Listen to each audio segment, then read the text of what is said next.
In Subnautica 2, we must quickly collect several critical materials to craft essential equipment, food, water, and shelter. All of that will be covered in this guide, and as usual, useful timestamps can be found in the video description.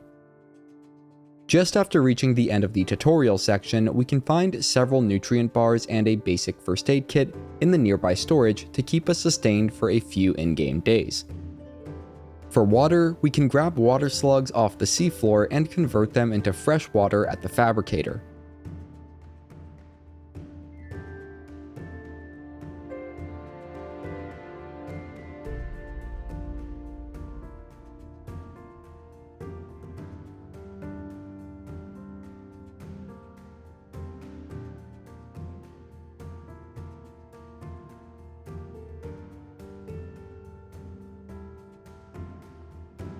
I only found out after making a first version of this video that we can easily unlock the adaptation to allow us to digest all food freely.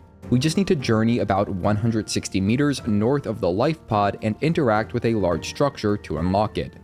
We can then catch and cook up any small fish for sustenance.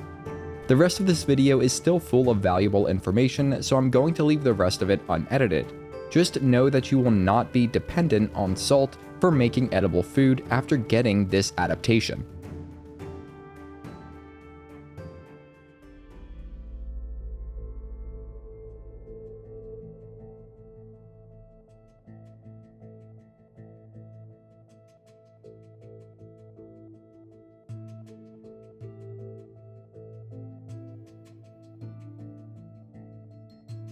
Titanium is very abundant and can be found pretty much all around the starting location, scattered along the sea floor. We just need 3 of them to craft the survival multi-tool.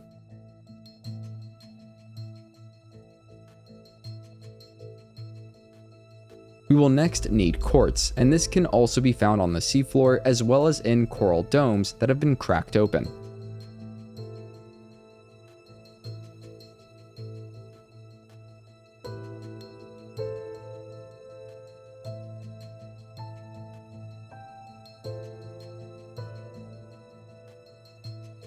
With the multi-tool, we can venture into the cave beneath our life pod and use it to harvest acidic Raion pouches. There are also copper mineral formations that can be found in most caves at shallow depths, such as this one.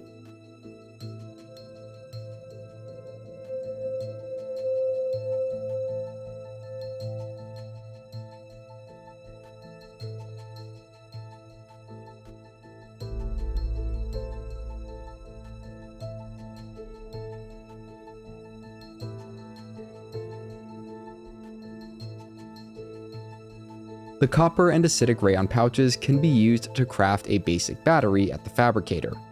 The battery, along with some quartz and titanium, can be used to craft a scanner, which will allow us to scan all sorts of things as we explore.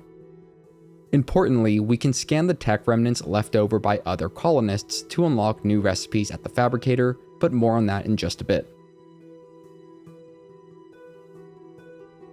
If we craft an extra battery, we can use it to turn the power back on at the Welcome Center. We just need to find the battery terminal and plug it in.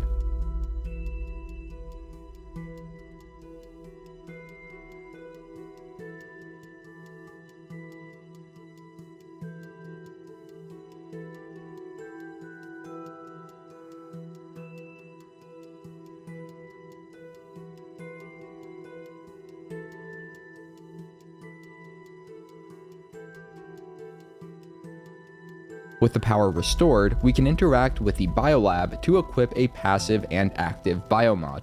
I prefer the Dash and Sea Skimmer mods.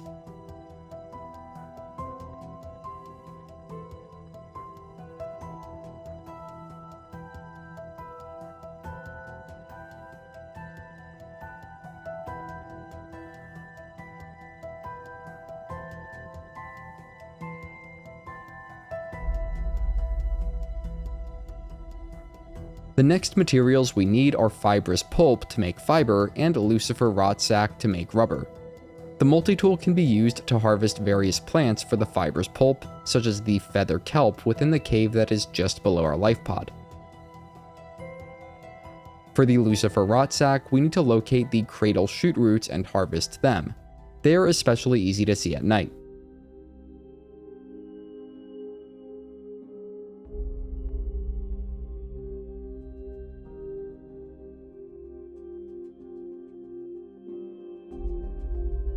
Using those to craft rubber and fiber, we can then craft both the basic fins and air bladder. The air bladder can be used either to quickly ascend towards the water surface or to provide a small amount of additional oxygen depending on the specific need. Both of these functions, as well as the increased swim speed of the fins, will help us gather the next essential material, silver. This metal can be found in slightly deeper caves than copper.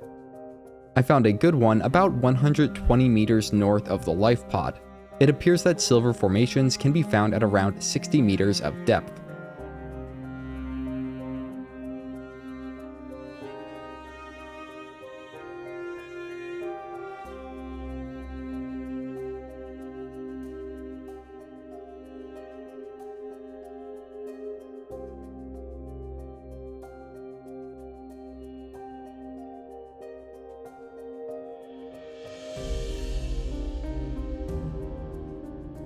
With silver, as well as more rubber and titanium, we can craft the standard air tank to significantly expand our oxygen capacity for underwater exploration. Before we worry about getting the ingredients for our food, we will need to unlock the habitat builder and craft a rudimentary habitat with a fully functional fabricator. For that, we will first need to scan the remnants of 2 unique habitat builders, and there are multiple of these scattered around the starting life pod. I found one about 120 meters northeast of the life pod.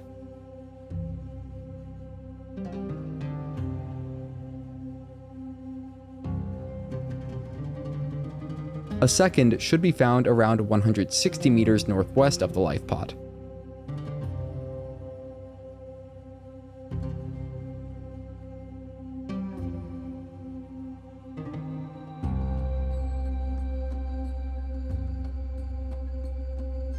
With all the materials we've covered, we should be able to craft everything needed for the habitat builder. The glass is crafted from quartz and the copper wire from copper. We can then equip the habitat builder and set up a basic habitat. To start, we'll need to build a corridor, then attach a hatch to make it accessible.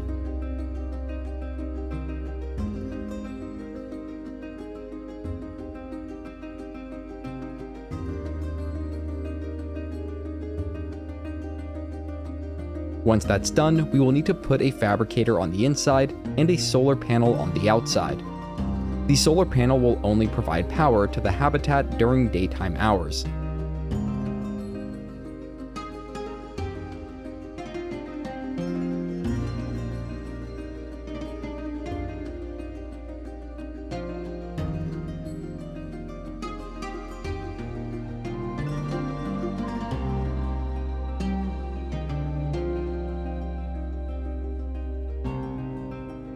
With that done, we just need the ingredients to make our half moon jerky, which can provide sustenance even if we don't have the adaptation that allows us to digest most of the food on this planet. The first ingredient is half moon fish, which are those pink semicircle shaped fish found in large abundance near the life pod.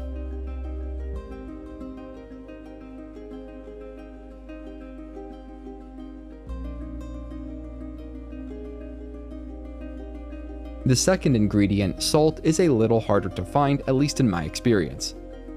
I was able to find it on the ocean floors at deeper depths, around 60 to 70 meters down. I found just such a spot about 300 meters southwest of the starting life pod.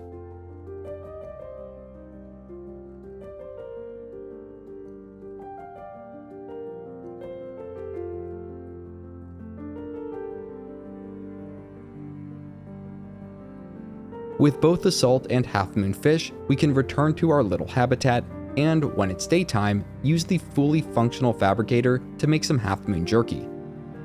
There is so much more to do in Subnautica 2, but if you followed this guide, you should at least be able to sustain yourself with water and food, and have a good set of essential tools to explore the planet further. If you have any questions on what was covered in this guide, you can reach out to me in the comments where I will do my best to help. If you want to see more great content, you can head over to my channel, And if you're new, consider subscribing. You're helping me feed my cats, Marshmallow, and Coco. Have a great day. If you're here today, have a great Thursday. And as always, thanks for watching.